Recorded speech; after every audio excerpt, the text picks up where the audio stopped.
Good day, everyone. My name is Villarde, and I'm going to discuss about the Thiarchic theory of intelligence. But before that, let's talk about Mr. Robert Sternberg.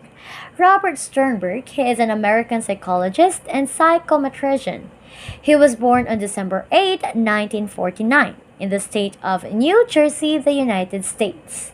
Now, Mr. Robert Sternberg, he is the one who develops and proposes the Thiarchic theory of intelligence, which is to emphasize products of or the end results of intellectual work. Now, in this theory, intelligence is defined in terms of the ability to achieve success in life based on one's personal standard and within one's socio-cultural context. The ability to achieve success, it depends on the ability to capitalize on one's strength and to correct or compensate for one's weaknesses. Now, success is attained through a balance of analytical, creative, and practical abilities. It is a balance that is achieved in order to adapt to, shape, and select environments. Well, according to the Thiarchic theory, intelligence has three aspects. The first one is the analytical intelligence. Now, when we talk about analytical intelligence, also known as componential intelligence, it deals with the mental process used in thinking. Now, this kind of intelligence, it entails that the use of intelligence components used to analyze, evaluate, judge, or compare and contrast. A person with a strong analytical intelligence excels in problem solving. Now, this type of intelligence corresponds better to the standard definitions of IQ and academic accomplishment. Because of their abstract thinking and evaluate skills, these people are more likely to identify answers that others do not notice. In an instance, Emma always scores high on standardized tests. It's because of her ability to evaluate and analyze materials using abstract thinking in order to achieve solutions. Now, in the analytical intelligence, we may across meta components, which is the higher order thinking skills. It define, plan, monitor, and evaluate a problem.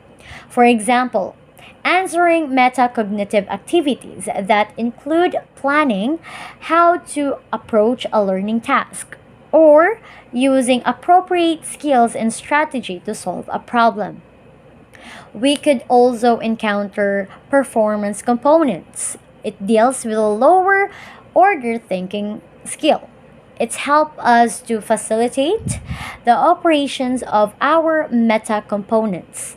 Now, when we talk about performance components, they are frequently related to the sort of problems being solved, and they adhere to the strategies established by the meta components. Now, let's proceed to the second aspect of intelligence, which is the creative intelligence. Now, when we talk about creative intelligence, also known as comprehensial intelligence, it is concerned with how we use our insights and creative power to solve problems on how such solutions can be turned into usual process so that we can also solve related problems.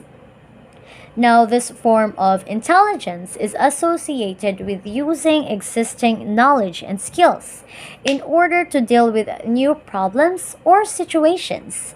Now, analyzing someone's creative intelligence level can be done by a few general questions like how quickly can they solve a new problem, or will they automatically resort to applying new skill in order to deal with the situation?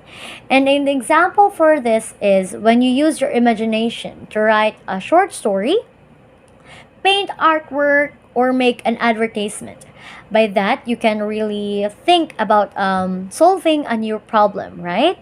And then lastly, practical intelligence. Now, when we talk about practical intelligence, also known as contextual intelligence, it deals with the way we adapt ourselves to the specific environment in which we can use as such knowledge.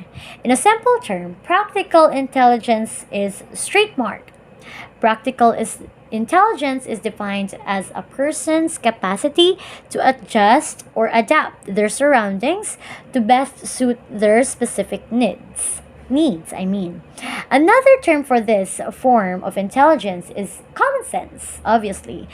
Dealing with regular duties in the best way possible demonstrates a person's intellects. In an instance for that is Johnny. Okay, let's use Johnny. Johnny is considering buying a second-hand motorbike. Now, there's a salesman. Well, being a salesman, would obviously try to con the buyer, but Johnny is already prepared with a price comparison and has made up his mind to say no to unnecessary extras. So Johnny, which is a person who is a street smart or high on practical intelligence, is more able to cope with the concrete situations. And that is the three aspects of intelligence. Thank you.